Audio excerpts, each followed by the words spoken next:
Hey, hey, hey. So today we want to talk about, well, I thought it was fitting to talk about because yesterday was Black Friday. I just wanted to talk about that one time that I spent like $1,000 on my kid for Christmas. Um, so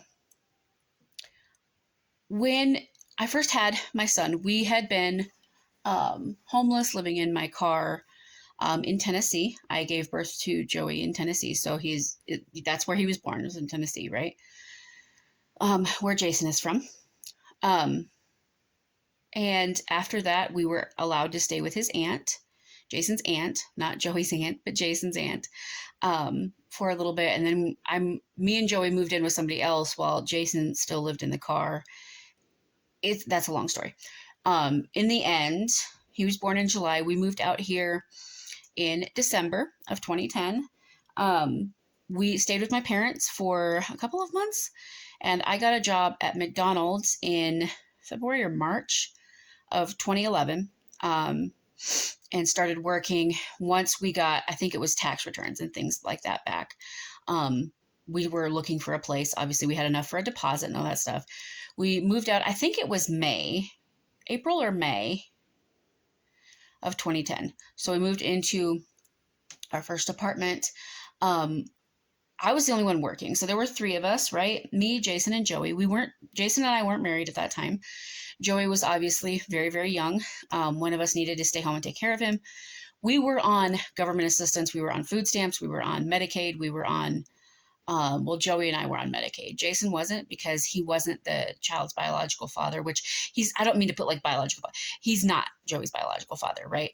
But even though he was in the household, Medicaid is very picky. Like, if you're pregnant and you meet the income requirements, or if you're disabled, elderly, stuff like that, you can be on Medicaid. But or if you're a child, because Joey is 12 and he's still on Medicaid, because we make too much for Jason or I to be on it, but Joey is thankfully still on it, which is amazing. And I think most kids should be on Medicaid until they're 18, because then there's literally no excuse for parents not to take their kids to the doctor. But I digress. Anyway, we were on government assistance. We were on food stamps. We were on Medicaid. We were on, I can't think of what it's called, but it's where you get payments every month, but you have to go in and either you have to work a 40-hour work week, or you have to go in and apply for jobs and show them that you're trying to find a job, right? And you can only get it, they have a max of 60 months in your lifetime, which is 5 years. We were not on welfare. I do not know how you get on welfare. I don't know what that is, because all the government programs that I've been introduced to, they either have a limit, or they have that program where it gave you money every month, but you still had to do something for it. You couldn't just sit at home and not do anything. You had to go into their office and show that you were doing that. I don't think I was doing that when I worked at McDonald's. But I worked at McDonald's for almost a year. In 2012, I got a job at a call center that paid significantly more than my job at McDonald's. When I got hired, it was one amount of money. And then by the time, because they had a 1 month, 6-week training program, something like that, right? By the time we got through training, our pay had been bumped up another $1. So we were making even more money. Being that we were on government assistance, we had, we would pay rent every month, but we were on food stamps. We were on, Medicaid. So we got a lot in food stamps. That was all the money we had for food every month, right? When I got this new job, that started to change, because I started to make a little bit too much for food stamps. And I got that job in April of 2012 is when I started working there. And so going from making, I'll just get, for example, going from making $5 an hour to making $10 an hour, that's a big difference. I was making significantly more money at this new job. It was incredible. So it's we made too much for food stamps, but we were it's okay. We have that money. Jason was still not working. So I was the only one working at that time. And I think at some point he did get a job at McDonald's. Um, he did begin working. I don't remember if it was 2012 or 2013, but he did begin working at some point. So we did have two incomes, and my income was obviously higher than fast food. You know, fast food is, and I'm not shaming anybody who works in fast food. You should not be ashamed of that. Like, you have to, people have to work in fast food, because if they didn't, then anytime that you want to go through and get a sweet tea or get a thing of fries or a Big Mac or whatever it is that you want, if nobody wanted to take that job, then you wouldn't be able to get that. You know what I mean? So it's kind of like, I do think though that when you work in fast food, please don't look at it as I'm going to be here forever. And if you do work in fast food, I'm going to tell you right now, if you do work in fast food right now and you feel like, sorry, I had an itch in my arm. If you feel like I'm just going to be here forever, like I'm never going to get out of this, go on Indeed. Indeed is the website where I found this job. I had applied for this job, that job, like 4 or 5 times before I finally got an interview. Keep working at it. Keep pushing yourself. Keep applying, because you never know when somebody's going to say yes. You should not accept fast food as just, it is what it is in your life. Okay. You should not accept that you're just going to work in fast food for the rest of your life, unless you are one of those people who are like, I love what I do. I love this so much. Right. If you're able to pay your bills and everything like that, that's awesome. But if you're not, please don't be discouraged. Please know that that's a starting point for you. You're not going to be there forever. And I hope that you feel that way. I don't remember how I felt then or not, but, it was a job, and it paid a little bit, but we were still on food. Even with me working full time at McDonald's, we were still on food stamps. We were still on government assistance. Okay.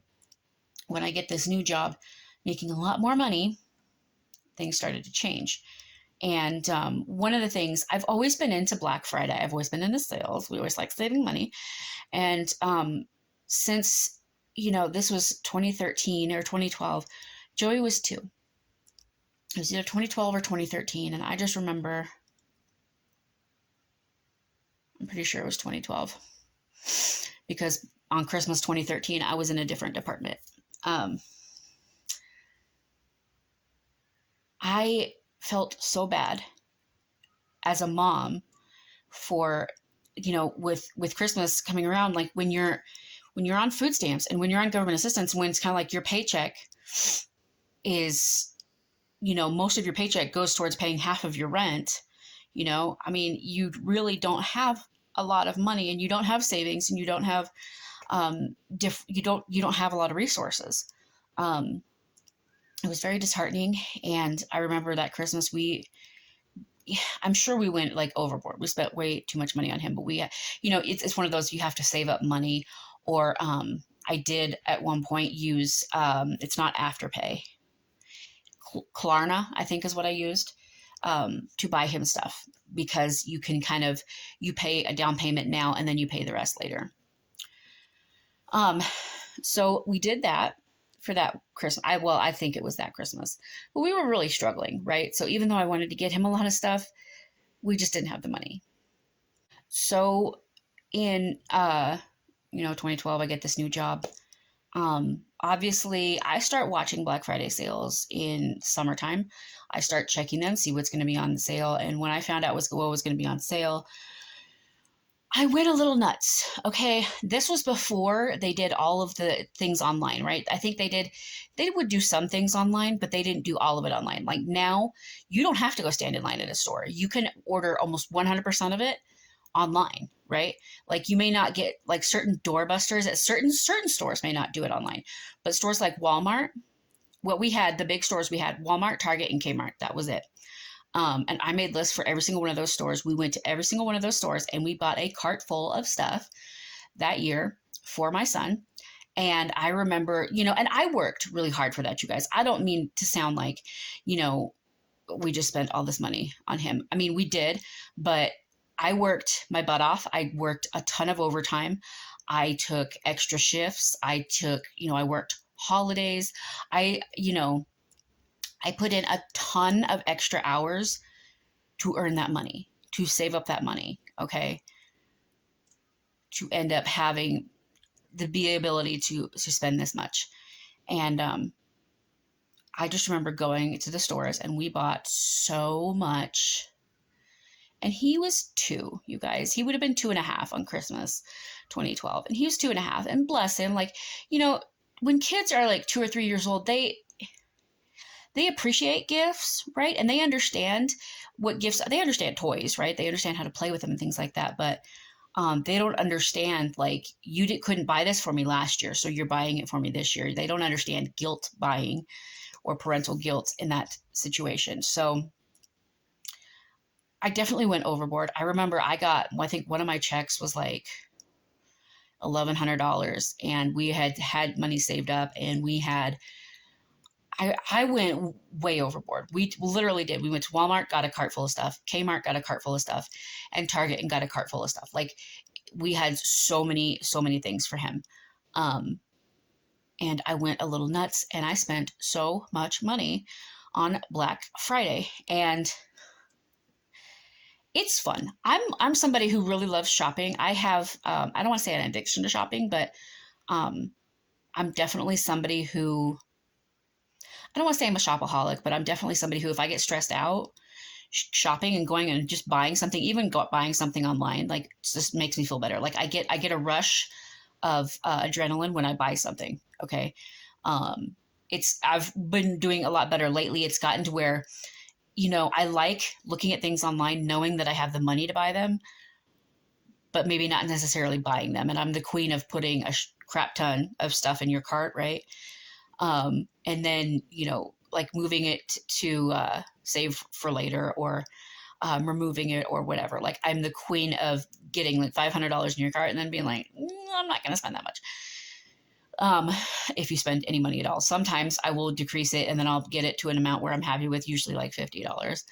And, you know, and then do it. Or I'll even just take everything out. Or I do this thing where I procrastinate and I'm like, you know, I'm going to order this stuff. I'm totally going to order it. And then, like with BoxyCharm, their sales, I wait and wait and wait.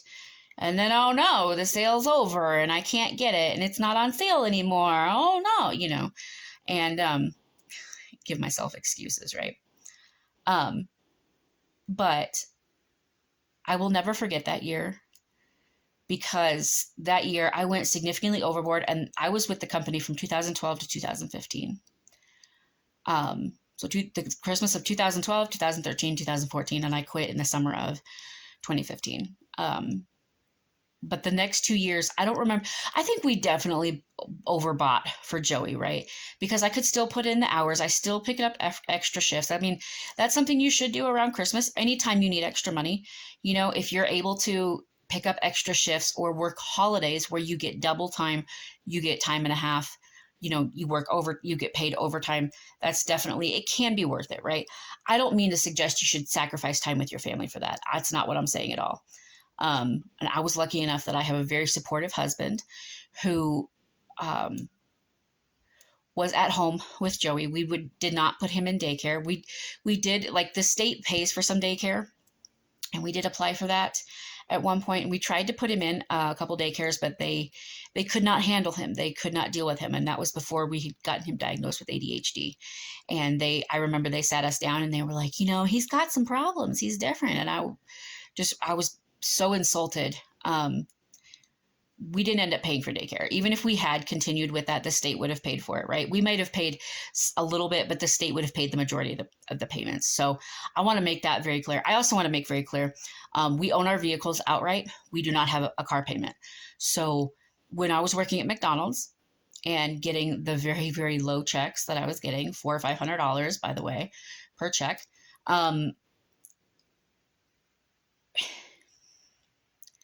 we didn't have a car payment. We did not have credit card debt at that time. We did not have student loan debt at that time. We did not have, you know, we weren't paying stuff off, right? The only real debt, even still, the only real debt we have is medical debt. We have a lot of medical debt because we don't trust the hospital and their billing process. That's what. Anyway, that's neither here nor there. But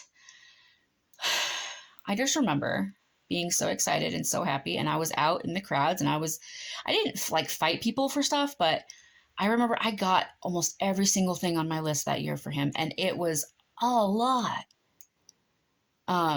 So I just thought it would be interesting for you guys to hear that. I don't think that any child needs $1,000 worth of stuff for Christmas.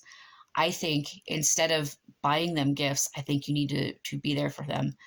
Um, and I think that at that time, I was making up for the past. You know, I felt really like a bad mom and I felt really crappy. And so I bought him the extra stuff. And I was still there for him. Like I was a good mom, right?